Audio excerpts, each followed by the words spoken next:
Hola, hola, hola, amigos, players, playwrights, dudettes, everybody in between. Welcome to another fabulous edition of Game of Crimes. And the reason I say that is our guest, Spanish is his first language. And so I think in honor of that, we should go back to the original greeting. Don't you, Murph? Absolutely. It's there's a reason we do things. I mean, we're just not haphazardly throwing things out here at you folks. This is all planned. It takes us years to figure out what we're going to do.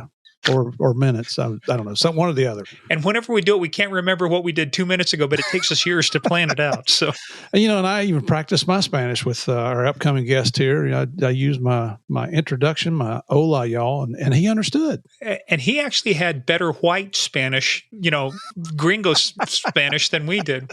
Y'all are going to love that. Hey guys, well, welcome back to another exciting episode 119 of the 119th consecutive attempt to take us off the air. We refuse to go quietly into the night. Right. Thank you guys for joining us. Hey, just some quick housekeeping before we get started. Apple and Spotify, hit those reviews. Guys, remember, by the way, if you're on Google Podcasts is going away. So make sure you're on one of the other major platforms there. Apple, Spotify, name your poison, but Stitcher's gone.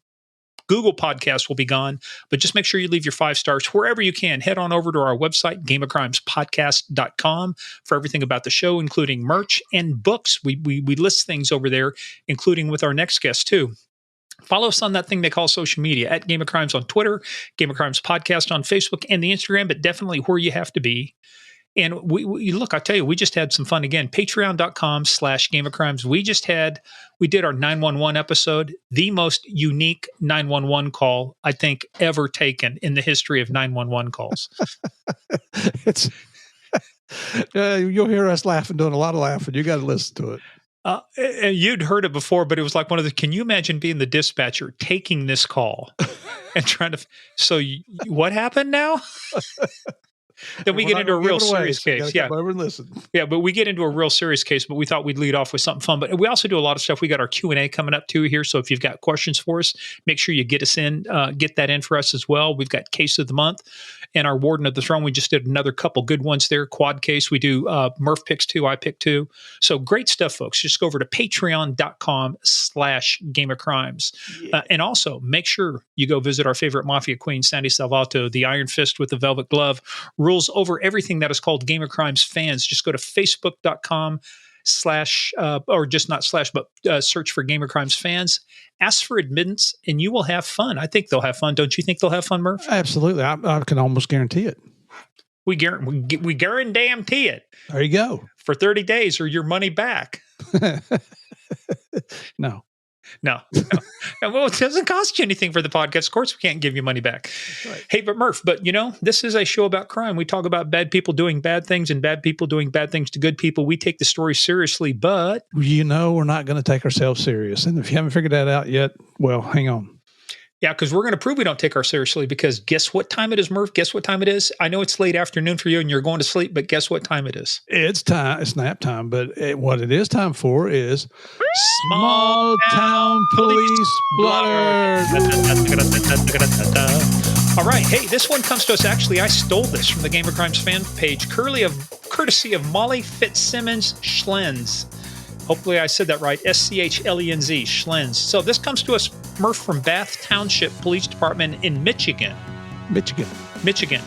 So, and this was posted on a Facebook posting by the Bath Township Police. And basically they're talking about an encounter they had with a person. If you are going to get incredibly intoxicated at the bar and then drive home, we have a suggestion for you. Okay. On your way home, when you inevitably stop at that McDonald's for some McNuggets, a McDouble and a McFlurry, make sure the McDonald's is actually open. All of the lights being off and no one around would be a clue. Then when you sit in the drive-thru at the closed McDonald's for 15 minutes honking your horn and cussing because no one is taking your order, make sure there isn't a police cruiser parked 20 feet away watching you fail miserably. And then after your failed attempt of getting food from the closed restaurant, do not squeal your tires out of the parking lot, over a curb, and out onto the roadway. That is how you end up at the jail, and the jail does not have any McFlurries. Hashtag McFailed. That's a bad night. Well, first of all, McDonald's, too. Ugh, McNuggets? God, do you know what goes into those things? They don't either. Bingo. And then on top of everything else, you're going to wake up with a hangover in lockup. Just gets worse. Yeah. It's going to get worse, too, if you go, my rear end's sore. Anyway, boom, boom. Thank you very much. Anyway, hey, another stupid criminal story comes to us from Dallas. Okay. This happens all over the place. I'm glad to see it happens in Dallas, too. All right. And this guy has been through the ringer before. A hapless bank robber abided by a Dallas teller's request. Before he could rob the place, she wanted 2 forms of ID. And he fell for it? A judge sentenced 49-year-old Nathan Wayne Pugh of Say Cheese, or whatever it's called. Say Cheese. To more than 8 years on Tuesday. Pugh tried to hold up a bank in Dallas, the Wells Fargo Bank. By the way, Wells Fargo. I'll tell you about that later. The teller stalled Hughes by telling him she needed to see 2 forms of ID. So what did he show her? His Wells Fargo debit card, duh, and a state ID card. He tried to flee with $800. He pleaded guilty in October to a bank robbery charge. Murph, he was already on parole for 2 aggravated robberies. The guy should have learned by now he's not cut out to rob banks. I'm surprised he didn't say, here, hold my gun a second. I got to get this out of my pocket. What a moron. Okay. Well, hey, Murph, we'll end up with a final story. This one comes to us from Boise, Idaho. Hey, do you have a smartphone? I do. Yeah, does a smart? But so let's say that you're a really stupid person. Does a smartphone make you smart or stupid? I would like to say it makes me smart when I'm trying to do things on it. I feel really stupid sometimes. This guy feels really stupid too because a 21-year-old Idaho man is in trouble with the law. He's charged with unlawful exercise of the function of a police officer. He tried to pull over a car. Oh, that's bad. With his smartphone because he got a app for his smartphone that flashes blue and red lights just like the Popo. Oh, you're kidding. And he tried to pull someone over and they said, it doesn't look like it's an officer. The person pulled in briefly behind. The suspicious driver followed the car and called police, who located Welch's vehicle. Police found an application on his smartphone that flashed blue and red lights. And then guess what? He got blue and red lights and then they arrested him. Oh, that is just stupid. Unbelievable. People just never cease to amaze you. So here's Alexander Welch. Having a smartphone does not make you smart when you're naturally dumb to begin with. Sorry, pal. Just doesn't work that way. Son of an idiot. What was he going to pull the person over for, I wonder? Who knows? Just for fun and giggles, I guess. Hey, are you as stupid as I am? You are. If you fell for this, pulled over with the smartphone. Who are you going to hold it to? You're going to hold it outside, it's the. Is he also going woo woo? Wee woo, wee woo, wee woo, wee woo. Well, I'll tell you somebody who is smart. It's our next guest. Oh wow! Yeah, and we got to this smart person. This is a I'll tell you right now, very interesting story, and a very deceptive one too. When you think where you think it's going, yes, and where it ends up taking us. So, tell us a little bit about our upcoming guest, Murph. This is someone I've heard about. We've heard about this guy for a long time. He was a police officer in Mexico, believe it or not. Has Tijuana. Has some harrowing stories to tell. And you'll also hear him tell why he left the police and then immigrated to the United States. So he's currently going through the immigration process, but he just didn't stop there. He's taken the things that he learned and he's offering those up to American law enforcement, American military, security companies. We're talking about a guy named Ed Calderon. Ed's been on a lot of podcasts. He's got his own podcast. You'll hear us talk about that towards the end. But here's a man who lived in a third world country. And if you're from Mexico and I just called your country a bad thing, I'm sorry, but that's my take on it. But he went through experiences that make him appreciate living in the United States. And you're going to hear a story here. So this is one we've worked for months and months to get him on board. We finally were able to get on his schedule and just can't thank him enough. Well, Murphy, and when you say we work, this is a guy who's been on Joe Rogan's podcast, Jack Carr's podcast. This guy has made the major rounds and we were lucky to get him. Oh, I think he's been on Rogan 2 or 3 times. And I don't listen to those before we have a guest on because I want our interviews to be genuine and original. We don't want to copy organic. Else. The word is organic. We want them to be ours. That's a trendy word. It'll go away eventually. So anyway, this is a special guest. So just really honored to have Ed on here with us. Well, we can't get into Ed in our organic podcast, which is found in the organic aisle of Whole Foods. If you're looking for our podcast, we're in the organic section. But I got to ask you, we won't find out about Ed unless I ask you, are you ready, Murph, to play the biggest, baddest, most dangerous game of all, the game of crimes? Absolutely. So everybody get in, sit down, shut up, and hold on. You're going to hear some things you're not going to hear anywhere else. Bring on Mr. Ed Calderon.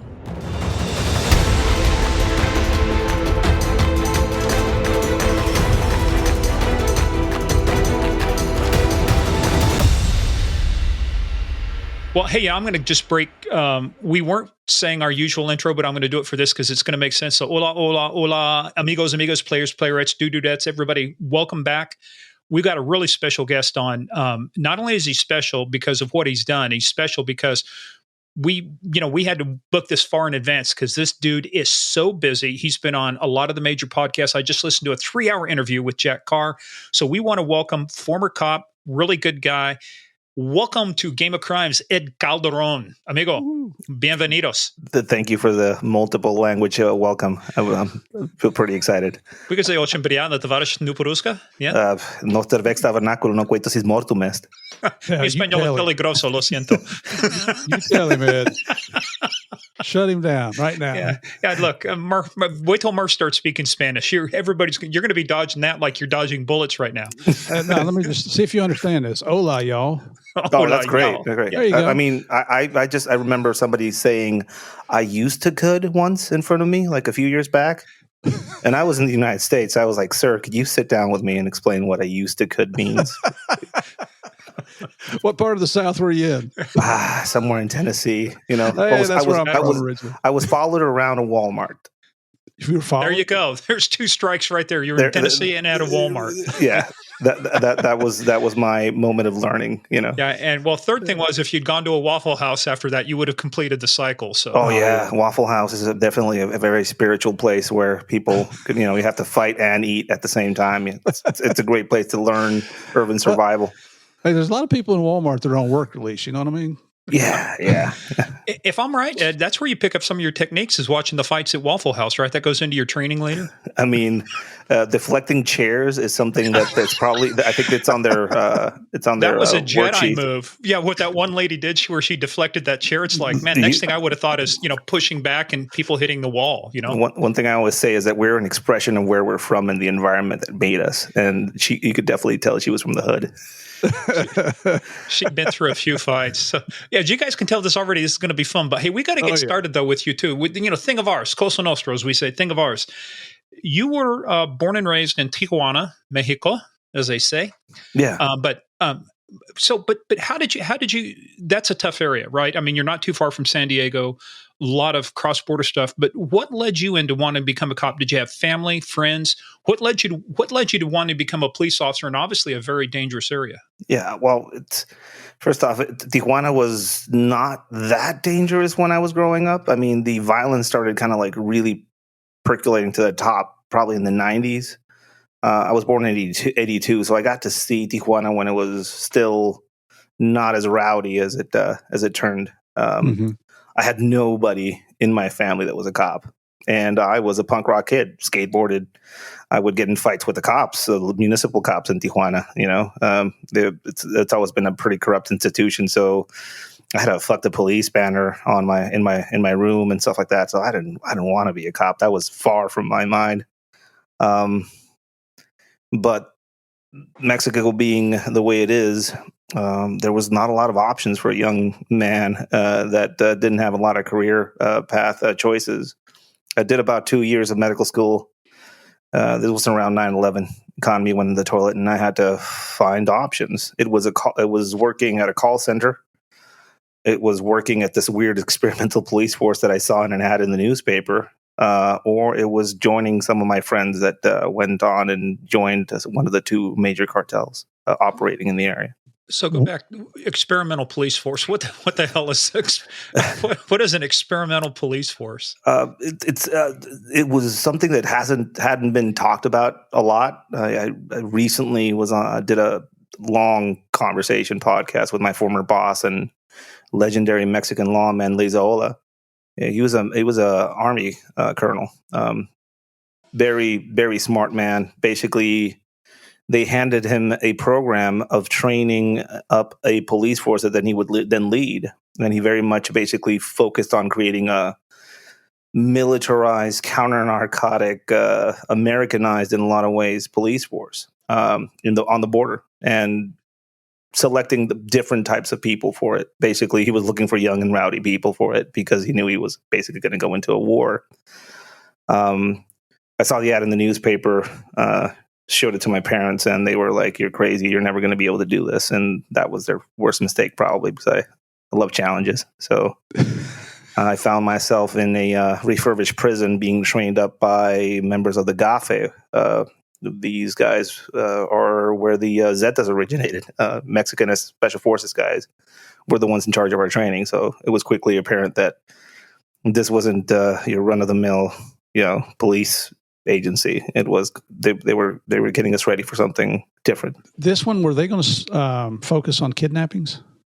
No, I mean, it was basically focused on anything organized crime related. Everybody was hands off in Baja and all over Mexico. Local police officers were basically working one side or the other. The army was working one side or the other too as well. So they really wanted to try something different. They put all of us through FBI background checks, which was unheard of back then as Mexicans, and polygraph exams, surprise house visits. They would talk to the neighbors of the people that were wanted to get recruited. It was very Americanized in its selection process, and even some of the training. I got to train in Coronado, for example, with some of the NSW guys. What year was this? This was 2004 when the unit, when I first got involved in the unit. Probably 2003-ish era was when it got started. So when all this concept came up, I was in the original meetings for that operation down in Mexico City when we were at the embassy having a meeting with the ambassador, and I think SOCOM was actually there and some of the military forces, and then went over and met with the Mexican government and the officials. And, a lot of the questions were, they wanted to bring you guys up in the U.S. to train, and they were trying to figure out how to get weapons across the border. That was the biggest problem we were encountering, and this was still in the infancy stages. But you mean how to get weapons across the border legally? Yeah. Well, bring their weapons into the U.S. to train with, because you want to train with the weapon you're going to carry, right? Yeah. And, I think out of those meetings came probably a lot of the root elements of our training, like focusing on focus on the M4 platform, focusing on the M4 platform as a viable weapon, H&K rifles and that stuff of that nature basically being invested in.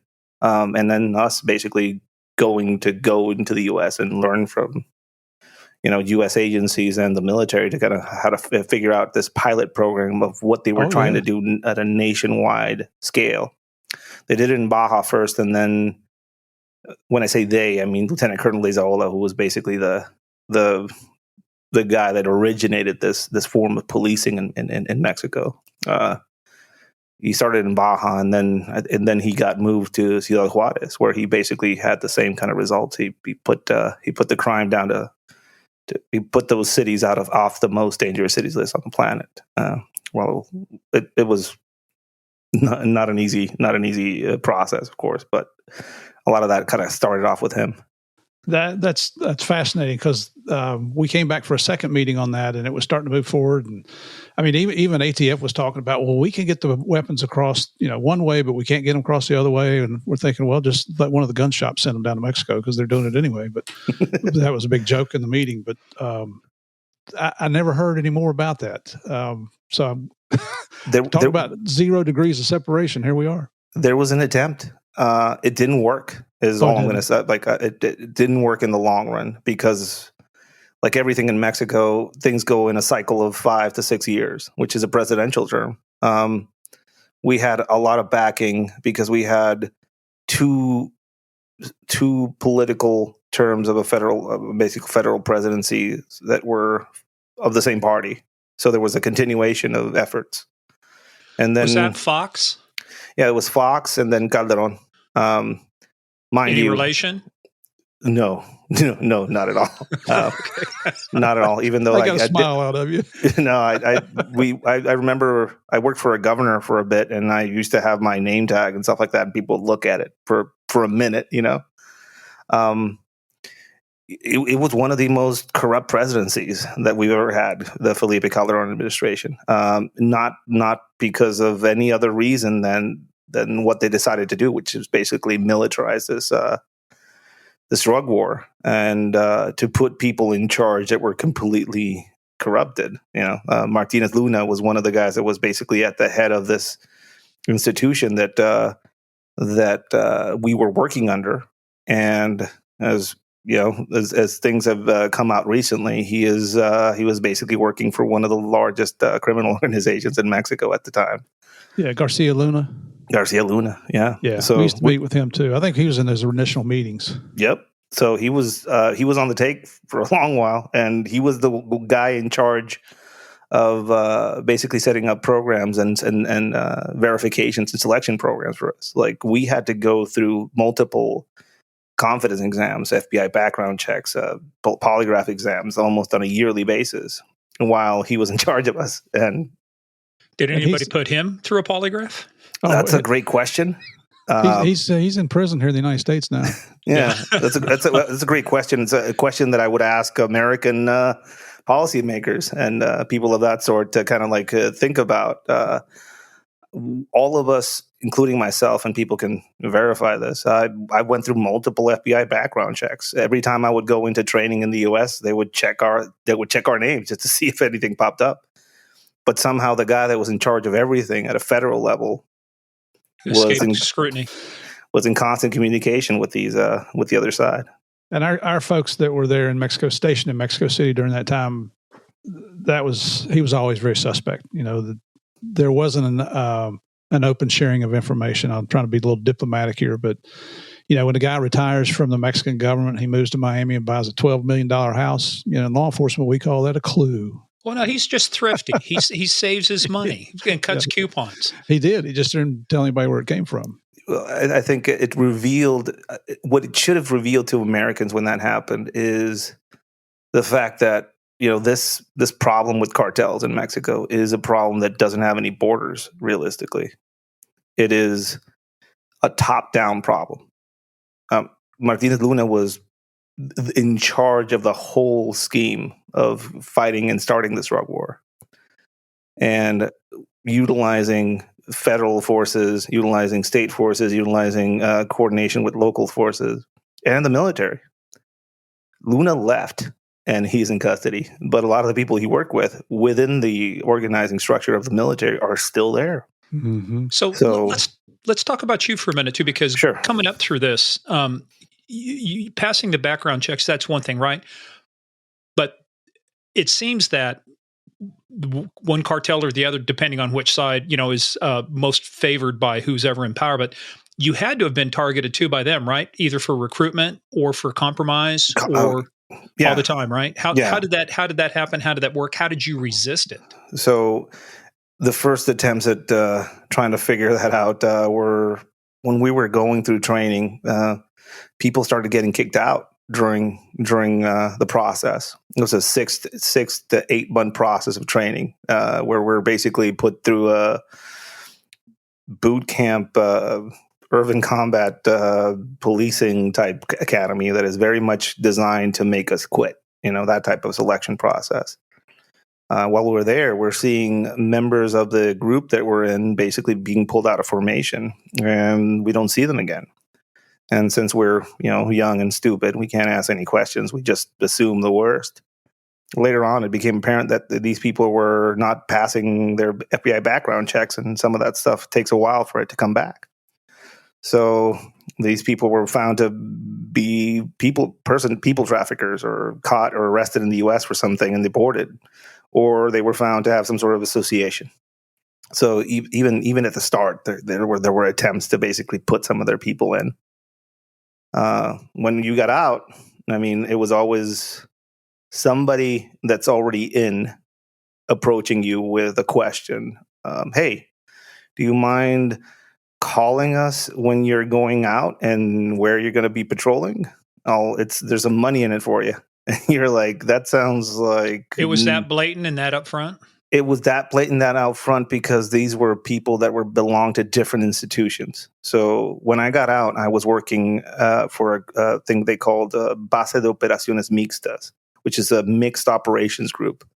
Basically, I, as a state agent, would work with the military or would work with federal agencies to patrol or to be a guide or to figure things out for them as we were trying to go after certain targets in the region of Baja, for example. And within some of these groups, you would have, state prosecutor office people that would show up and say, "Hey, come here, I need to talk to you," So those were the attempts. They would go after people first with questions, and they would offer money.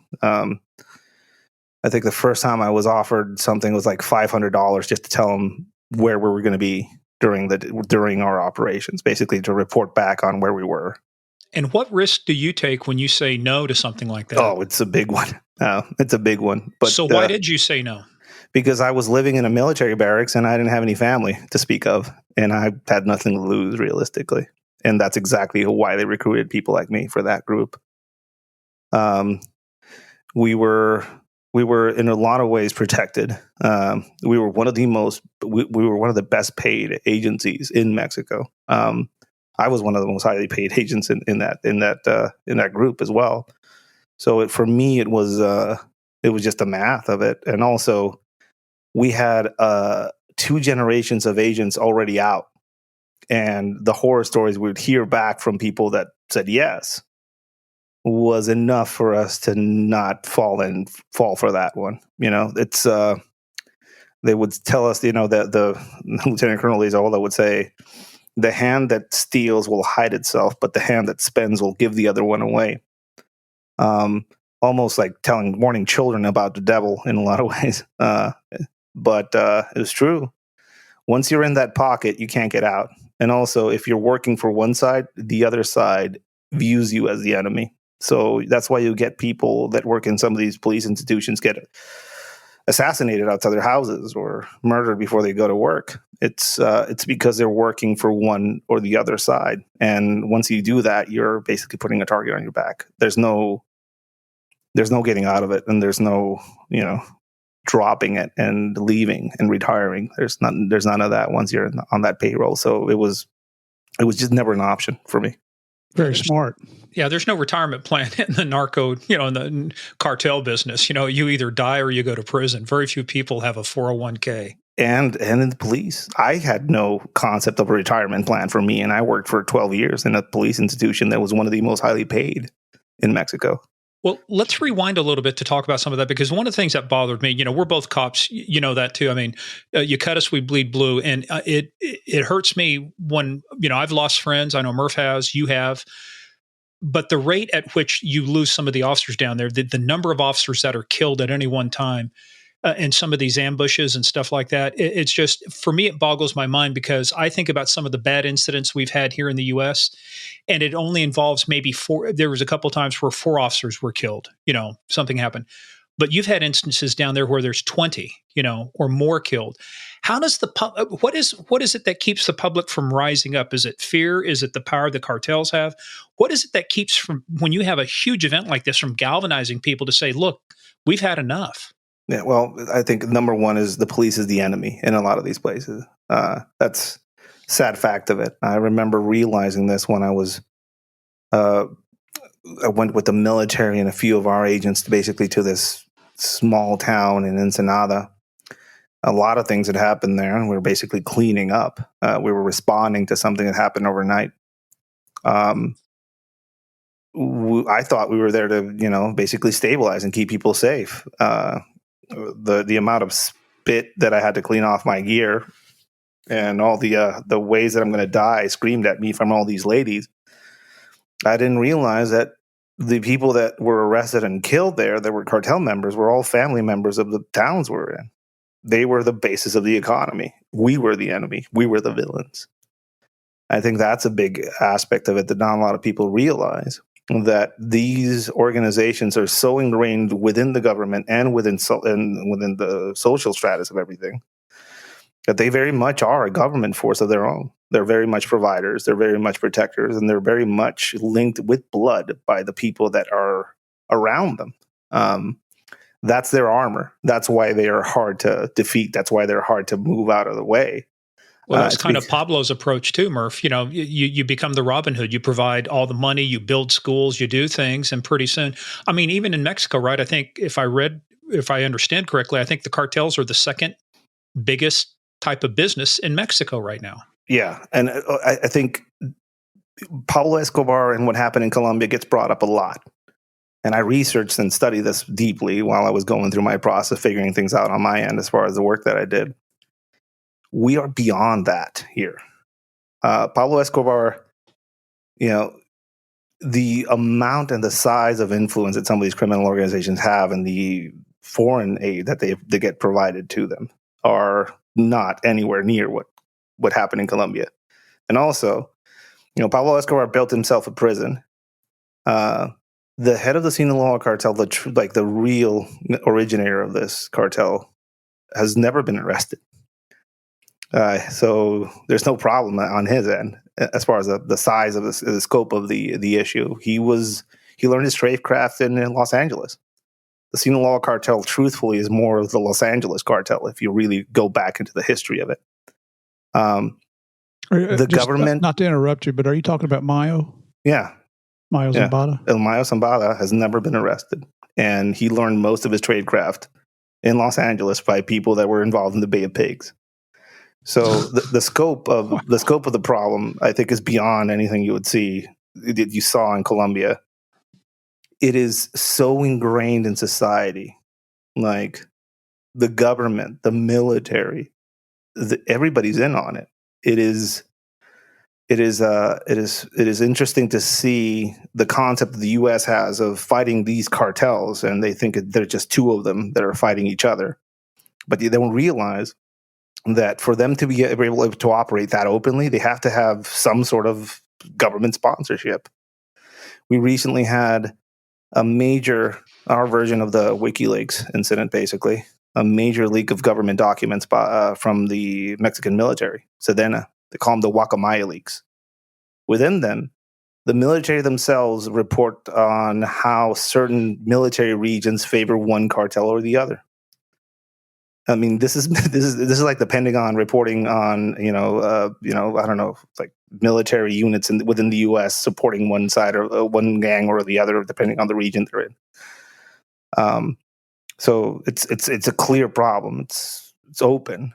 It also tells you a lot about the fact that there's two giant cartels in Mexico. One of them, the New Generation Cartel, which is very clearly kind of state-sponsored by some foreign entity, probably China, if I had to bet. And the Sinaloa cartel, which seems to be involved in an internal political thing right now going on. And also its historical heads has never been arrested, so it makes one wonder if he's not a U.S. asset of some sort, or if the U.S. is playing favorites in some way, shape, or form with its policy. Well, you made an allusion to Bay of Pigs, and that sounds like you're referencing. Are you suggesting that CIA was involved in training in some of the tradecraft? I mean, drug running at the scale that was seen after the Sinaloa cartel got created. The stuff that happened with the DEA back in the day, which is way beyond my time. We only heard stories about it. I actually got to talk to some of the older federale guys that were still around to kind of witness some of that stuff. It's probably clear as day that CIA has been involved in things in Mexico for years. Recent declassified documents have revealed that a lot of the presidents in Mexico in the past few decades were actually on the CIA payroll. And this is no secret anymore. So there's obviously been some sort of effort by the U.S.'s foreign policy to not only be aware of, but also have some sort of control or containment operation around some of these criminal organizations that are very clear. Well, it doesn't seem to be working. I think...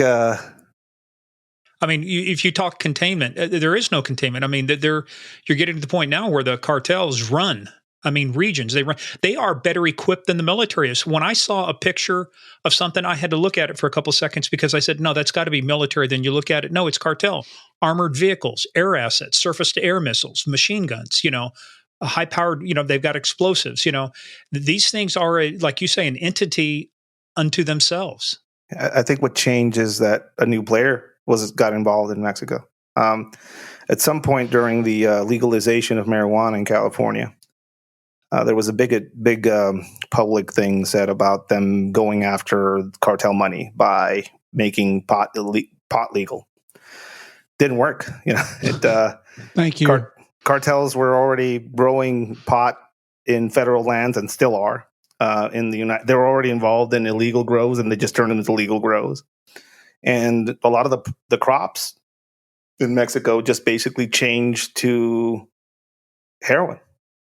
There's a specific point in the past where you could see the opiate epidemic, the prescription opiate epidemic, and in the United States, and heroin laced with fentanyl, just replace it in a very specific point in history in the United States.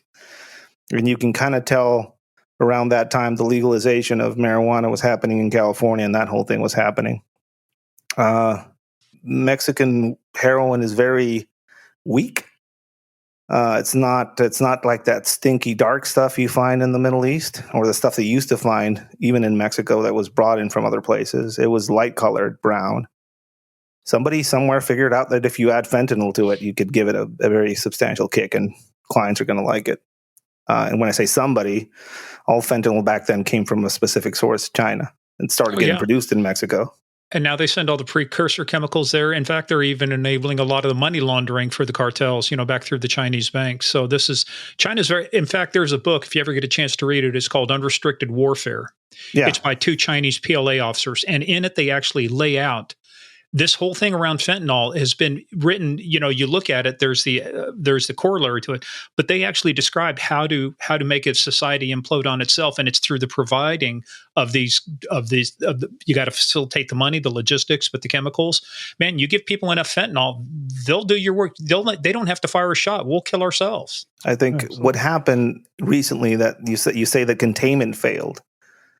What happened is that a player game got involved in this whole foreign drug war policy the U.S. had in Mexico, a foreign entity. And I think what you see is some sort of proxy war going on between Chinese state-sponsored agencies in Mexico, which are probably even including the military in a lot of ways. We just saw the Russian and Chinese military contingent march at the parade, the military parade in Mexico. Also we have currently an open Chavista, open leftist, open Venezuela supporter in charge of the presidency in Mexico. Oh, hugs, not thugs. Yeah, abrazos, no balazos, and he's a guy that has met with El Chapo's family, and also. I think at a press conference, he told a group of Sinaloa farmers to not support foreign drugs being infused into the environment because they had to support local drug growers. Was this Lopez Obrador? Yeah, this is Lopez Obrador. So for our listeners, we're talking about the president of Mexico here, just so there's no misunderstanding. Yeah, well. And there's a novel approach. Hey, support your local drug pusher. Support your local narcotics. Local. Don't buy foreign. Buy local. Yeah, his counter drug policy has been basically selective, and I think if people want to realize what sort of influence is currently in the federal government as far as who they're supporting, just look at who they go after. It's very specific. They're going after new generation cartels. They're going after factions of the Chapitos, which are El Chapo Guzman's sons. But he's in custody now, but that doesn't stop anything, right? It didn't.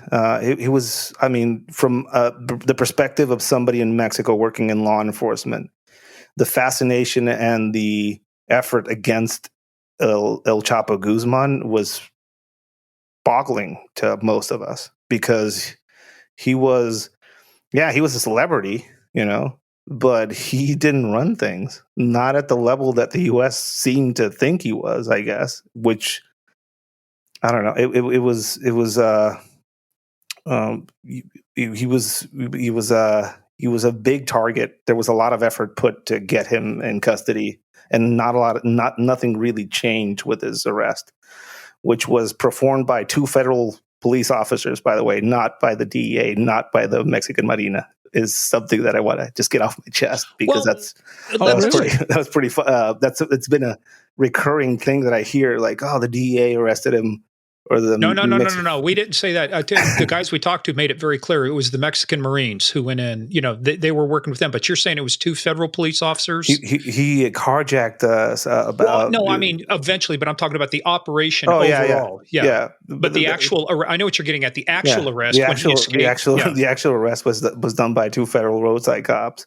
Yeah, and he's in that dirty white. Wow. He's in a dirty T-shirt, and he went through a sewer because he had some of the most advanced escaped safe houses that anybody's ever seen in Mexico. At least on that end, he was the top of the game. And I say this because it seems to me that a lot of effort was put into the narrative of this operation. And it was boggling the mind to some of us that have been in that field for years to try and why all that effort over a specific guy? Because if you designate somebody as a big figurehead and then you get that figurehead, you claim victory. You go, hey, we've done something about it, as opposed to have you really? I mean, is it about the stat? Or is it about the actual impact? And I know, Murph, we've had these discussions before. Well, even and so the reason I was in Mexico City on those original meetings is I was working out of our Special Operations Division, and I was running the Mexico Central America section. And I can't get into a lot of detail on some of this because some of it's still classified, and some of it you just don't want people to know capabilities. But there was a lot of discussion about that guy, about Chapo, and there were assets in place that could monitor certain things. The execution part was the problem. And this was back in, 2003? I was there from 01 to 06. So this was 03 or 04. And, my suggestion to everybody was let's bring in our special operators, just like we did in Colombia against Pablo. The problem is we had DevGru and we had Delta down there with us, but then their general said, well, you can only be in the base, you can't go out in the field. Special Mission Unit Delta Force doesn't exist. You got the best freaking operators in the world confined to base. I mean, these guys are the freaking studs of the world. But here was the difference. The Colombians invited us down there. The Mexicans won't. No, it's Mexico has a very, and I'm Mexican by birth, and I'm making my way into being a citizen in the U.S. And Mexico in general has a very difficult relationship with the United States foreign policy, and it's historically been pretty bad on the Mexican end. So inviting the U.S. military to operate in Mexico is political suicide in every single way, shape, or form you can have in Mexico. If you do that, you're dead politically, and the Army knows this. You go all the way back to Pancho Villa and the Alamo, and that. I mean, this is not something just happened yesterday. Yeah. I've heard rumors of very tall people wearing federal police uniforms that weren't. That didn't know how to respond in Spanish, Hola, I was around for some of those weird fucking events. The main issue, I think, is it's free for all and lawless. Mexico is realistically free for all and lawless. Like, if the United States really wanted to stop the fentanyl flow into its and through its borders, it would probably have to set up some sort of military or naval blockade on the Pacific and the Atlantic side. See, I've floated this idea. Was actually discussing this with the guy at DOD this morning, talking about the legalities of it. You almost get to the point where you have to declare a demilitarized zone. You have to say 3 miles either side of this is open for military action. I mean, to your point, you got to blockade everything from the border to the water to the airspace. We're almost back into a Tom Clancy clear and present danger thing, to where you have to declare. Until they declare the cartels a terrorist organization, or something that gives them an official designation to go after them, to your point, it's a political issue, and it's not been handled well. The whole terrorist designation thing. It's interesting. I mean, they have they're politicized in any way, and every way they have. That's why Mexico has one of the most. They assassinate a lot of political candidates in Mexico. I think it's one of the places where it's one of the most dangerous places to be one in the world. They also go after the press a lot because members of the press report on one side or the other. So they're very much politicized, and they're very much in the political sphere. They hang people from bridges, and the amounts of the ISIS execution videos that you would see back in the day were all realistically inspired by the Mexican ones that were coming. I was going to say, yeah. I mean, the cartels, they were doing this years. This wasn't anything new to them. Beheading people. We got so upset, and we should have. When ISIS beheaded a couple of captors, but then there'd be 10 people you'd find buried in a mass grave, all had their heads taken off, and it was like just another day in news reporting. Yeah, the ones that really pioneered the whole projecting horrible events aspect of it was Mexico, and the cartels were posting some of these execution videos before ISIS. It's been interesting to see them basically express every single element that you would consider for a terrorist organization. Well, it's a transnational group engaging in violence for a political end, and it's exactly what they affect. They affect elections. They affect spending. They affect, I don't know why we haven't designated them that. But then the question is, even if we did, what would change? I think I know one of the reasons why that hasn't happened, and it's a political and immigration reason. As soon as you declare all these organizations a terrorist organization, everybody coming over that border, fleeing from the violence, now has a legal claim. Asylum. Yep. And that is a big issue. I think that is at the core of things. It's not like it's stopping anything at this point either. I mean, it's when you look at what's coming across, it's like everybody's claiming asylum anyway. Yeah, I mean, it's a hard issue. It's a complex one. Something has to be done, and if it isn't done, something's going to be forced upon the United States to react. And I think that's where we're headed. 5 years ago, I said in 5 years, not 2 years ago, I said in 5 years, we're going to see some sort of military intervention by the U.S. and Mexico. And with everything that's going on, I think I'm pretty well on my way to kind of be right about that. Members of Congress have talked about that. It's a bipartisan thing. So I think it's something's coming. We're heading into elections now in Mexico. And what do you think about the woman candidate? Do you think she's got a shot? There seems to be absolutely nobody in the political realm that has any sort of name behind them. I think she's going to be a sure win for these coming elections.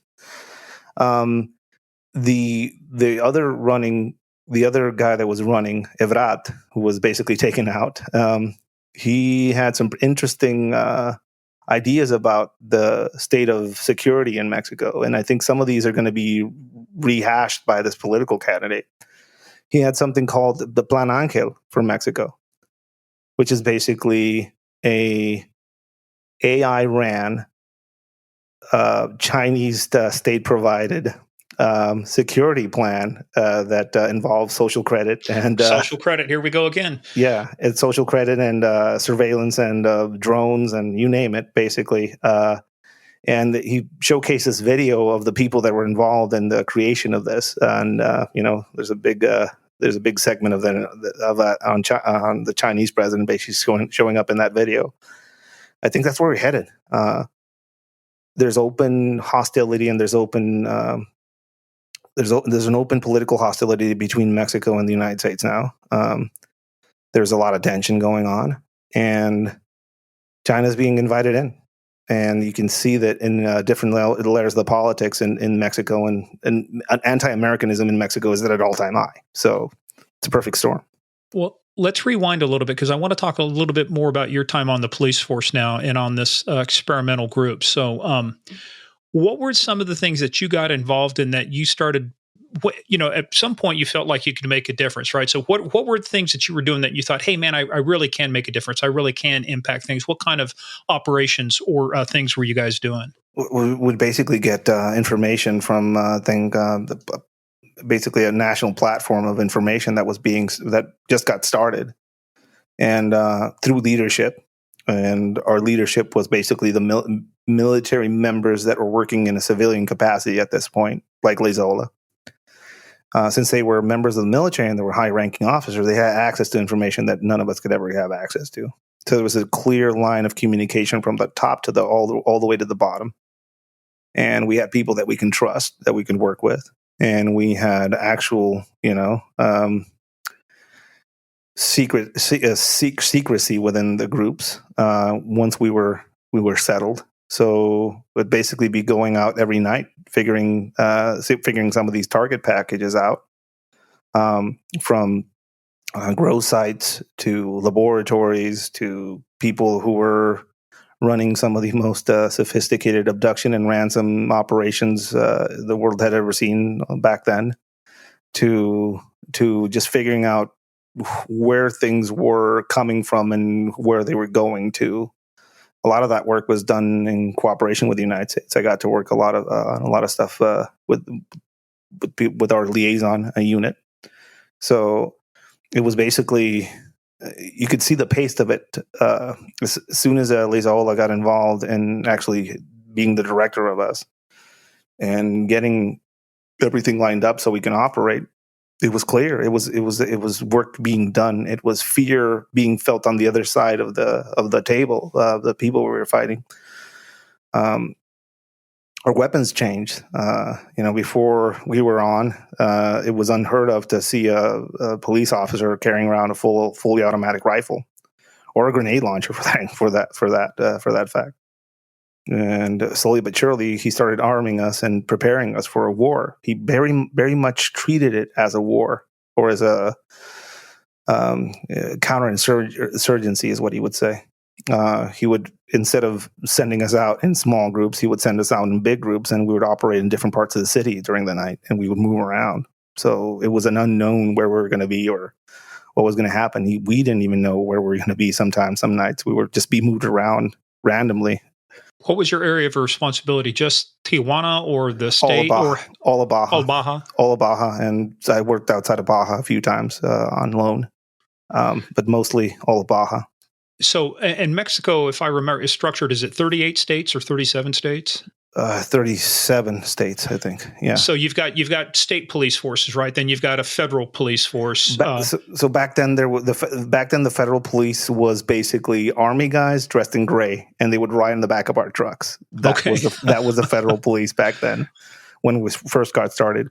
It eventually professionalized, and they were trying to figure out. So they were trying to catch up with what we were doing, basically. But back then, the federal police was army guys dressed in gray in the back of the truck. So there's federal police, state police, and local municipal police. The municipal police historically and all over the country has been the issue, because it's local police that live there, that have their families living there, and obviously it's a very easy target to go after. And since there's a lot of them, it's hard to move anything in a city without them knowing. So that's who the cartels basically didn't get involved with directly. And I think you mentioned it in an interview you did. It basically boils down to Plato or Plomo, right? These guys are living there. Lezola had a very, very interesting approach to cleaning up some of those municipal institutions. He basically took, when Tijuana was very corrupt back then, still is now, but there was a time when he cleaned it up for a bit. He would go into the police precincts and say, "Hey, who's in charge? This guy. Oh, cool. Obviously, he's in leagues with one of the two cartels that are fighting over Tijuana." So he would move him to the precinct that was being ran by the other cartel. They would switch him. So they would immediately quit, and then he would put his people in. It was basically the best confidence exam ever. Immediately, most of these people would quit the next day. This sounds like Northern Ireland, the Protestants and the Catholics. You switch things up. That's an issue in Mexico. I mean, some of this corruption just goes deep and is blood related. It's historic, and it's very fractured. Even within a single city, you'll see one side of the city is involved with one group, and the other side is involved with the other. So politics are always, it's a Game of Thrones almost a level thing. But he did a lot of, we were working daily to get things back to a sense of normal or a sense of safety. When I got started, these cartel groups would broad daylight run around the city in convoys with AKs out the window. This Tijuana. And by the time we were probably 5 or 6 years in, that didn't happen anymore. They were hiding now. So things were changing. So we did feel that things were changing. How did you make it change? I mean, what did you do to make it? Because obviously, at some point, there's got to be. I mean, violence is inherent in things that happen like this. But how did you, from an operational standpoint, you talk about even like an insurgency? Do you get the public to work with you on this, or is this just simply your tactics and your own resources? I think the municipal police was key. Lieutenant Colonel Izaola specifically went after cleaning up, professionalizing, and sorting out the municipal police locally, and using us as a brace to hold things while that was happening. And the municipal police was disarmed for a few weeks. At some point, all of the municipal police in Tijuana, their guns were taken. So all of us were basically used, and the military were used as a auxiliary police force in Tijuana. I remember going out on a few responding calls, and that's probably the bulk of my real community policing experience was when I was basically replacing the municipal police. So he went at things systematically, and I think he was allowed to do a lot in different layers of the government, which is why he was so successful. Since he came from the federal branch, the military, he was involved directly in basically institutionalizing a professional police force at a state level with us. And then he was put in charge of the municipal police in Tijuana. So he attacked it from 3 layers and from 3 sides. And I think that's what led to his success, cleaning up the city, at least for the time it was, because it's pretty much back to square one right now. Was that during the Arellano Felix days, or it was at the tail end of them? Something happened to the Arellano Felix cartel. It's probably related to most of their members being arrested or killed. There was a fracture there. A few of their top-level lieutenants basically switched sides to the Sinaloa cartel. Among them, a guy named, they used to call him the 3 letters, El Teo. He basically formed a hyper-violent Sinaloa cartel cell in Tijuana, and went to war with the remnants of the Arellano Felix cartel. That's the bulk of the violence that I saw during the time that I was initially active down there.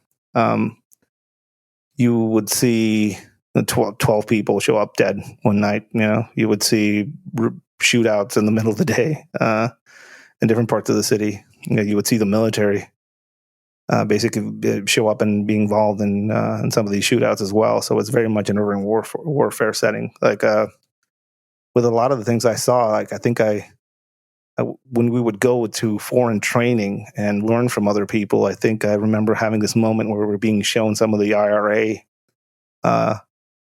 violence that happened back in the day in Ireland, how they were fighting the military, the English, basically. And that's very much reminded me of some of the stuff that was happening in Baja at that time. I was going to say, we had 2 of my friends on from New Scotland Yard, the Counterterrorism Command, and one of them was working back in the day when it was the Royal Ulster Constabulary during the Troubles, in Northern Ireland, and some of the tactics they did. He was there. He actually responded when they blew up Lord Mountbatten and the boat that he was on. And we always wondered how much cross-pollination. Was there any cross-pollination between the provisional IRA and some of those folks that are ending up in Mexico to teach them techniques, or is this? Yeah. Bomb making in Mexico comes directly from the IRA. There's no question about it. IRA people were arrested and detained in Colombia training the FARC members. And some of those same techniques and tactics have shown up in bomb testing fields in Guadalajara and Jalisco, for example.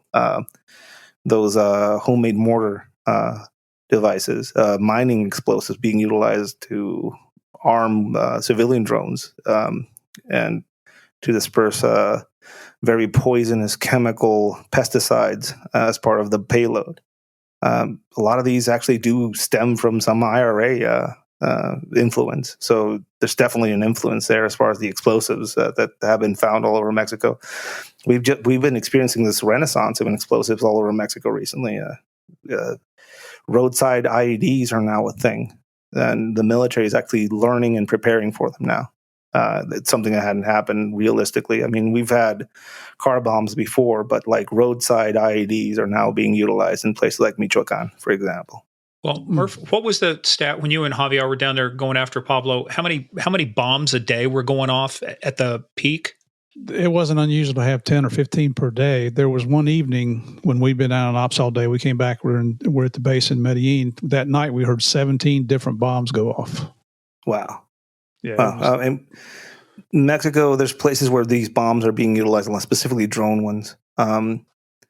We don't have a lot of ordnance laying around all over the place, but we do have a shit ton of mining explosives that are all over the place. Do you see them using the ammonium nitrate to blow things up also?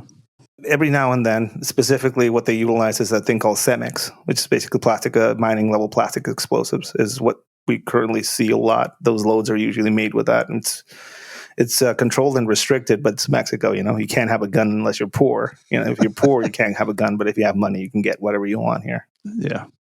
Well, let's talk a little bit more, because this leads into a discussion about, you're on for a long time, but you kind of cross, as they say, the Rubicon. There becomes a point to where you realize, hey, what I'm doing isn't making a difference anymore. There's some changes in the government, changes in, the unit. What starts happening where you start going, yeah, this is not something I think I can do for the next 20 years. I've got to start thinking of an exit strategy. When does that kind of thinking start happening for you? I mean, Liz Oliva leaves, and he leaves under very bad terms, basically. With bad terms with who? With the government. He's basically pushed out by people who think he's doing too well of a job. Two of our guys get brutally killed, and one of them came out of the academy with me.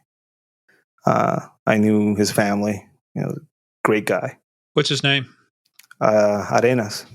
All right, we salute him. We dedicate this to your buddy. Absolutely. He was a lawyer. He had no reason to go into the police force. He just wanted to make a difference, and he had a giant heart. He was picked up outside of the hotel we were staying at by some dudes dressed in federal police uniforms who were not federal police. And while we were all being basically concentrated in the city to find these people, he was told to step down. That was the first major blow. Was he getting too close to something, or just being too effective? I think he was being too effective. He was being too effective and too broad in his approach, is what I think probably happened. He was basically going after everybody, and that is not something you could do for a long period in Mexico, apparently. Didn't he eventually suffer an injury? He had over 9 assassination attempts on his life. They tried to poison him with the juices, fruit juice that they would put in his fridge in the office. A military convoy was cloned. They had they found Hummers painted exactly like the military, and they were going to ambush him in some part of the city. A friend of mine was involved in the security, and he fucking did some legendary shit to get him out of that. Eventually, when he was the police chief of Juarez, when he was leaving that job, he got shot in the back by somebody that cost him the use of his legs. He's in a wheelchair now. Still smart as hell, and I'm still afraid of him as a man. But when he left, it basically gutted us. He created a very bellicose, forward-driven, militarized police force with a lot of dudes running around with machine guns just ready to respond to shit, and all of a sudden we were neutered. We were told to quiet down. We were told to be less overt. We were told to go back to community policing. We were told to stand down, basically. Things started slowly changing. Politically, this to the right presidency left office and was replaced by a center leftist presidency that was more of the old guard of politics in Mexico, the PRI the PRI as it's known. The PRI, right? They had like ruled for a long time. They lost. I mean, they lost the first election. I think wasn't it after Vicente Fox didn't he lose in the PRI? That was their last like the Vicente Fox and Calderon, and when Calderon got out and they got back to the PRI basically with Peña Nieto. When he came in, a lot of stuff happened. It's the amnesia effect is what I call it. You know, every presidential cycle ends, and anything that worked, if it worked because it was because of the other party, fuck that. It's gone. You know, gee, that sounds familiar. It certainly does. It's not unique to Mexico, pal. I think what's unique to Mexico is that they will throw out everybody. I mean, it doesn't matter if there's no job security. I mean, it's not like so imagine this: every 5 years, you would fire everybody from the FBI and rehire everybody new. This is the level of retardation that I'm talking about. So you had these institutions that were built up over the span of 2 presidential cycles, like the one that I belong to, that were doing the job, that were getting good at it in a lot of ways, and then a lot of the people that were fired because of their polygraph exams being failed sued the government and were hired back because that's not a legal grounds to fire anybody, even though they were on the take. You know, you would see people that hadn't been on the force in 6 years, 7 years, just all of a sudden just show back out the office. People that you clearly knew they're working on the other side or back. And some of these guys you had actually arrested, right? Some of them were arrested by the unit that I was in, yeah, and they were back. How did that's got to be a weird feeling, is that you realize you were in handcuffs, you were kicked off, you were charged, and now you're back.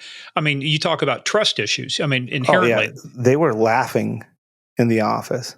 You know, the cars that were in the parking lot, you know, like I didn't earn an absurd amount of money, and I basically drove the same car driving into that job as the one that I left that job just for discretion purposes. But some of the absurdity you would see in those parking lots after these changes were made, it was pretty fascinating. You know, the overt nature of the corruption was like, oh yeah, we're not going to hide it anymore. Let's take my Hummer H2 to work. Hey players, that is the end of part 1. Part 2 comes out, as always, on Tuesday. In the meantime, go check us out at Game of Crimes on Twitter, at Game of Crimes Podcast on Facebook and the Instagram. Also, go check out our website, gameofcrimespodcast.com. We've got a lot more information there, including our book list. Any book written by our guests will be listed there. In the meantime, go check us out also, patreon.com/Game of Crimes. It's where we put a lot more content you won't hear on our regular podcast. We go into a lot more topics, and folks, it is a lot of fun. So go check us out, patreon.com/Game of Crimes. In the meantime, everybody stay safe. We'll see you tomorrow for part 2.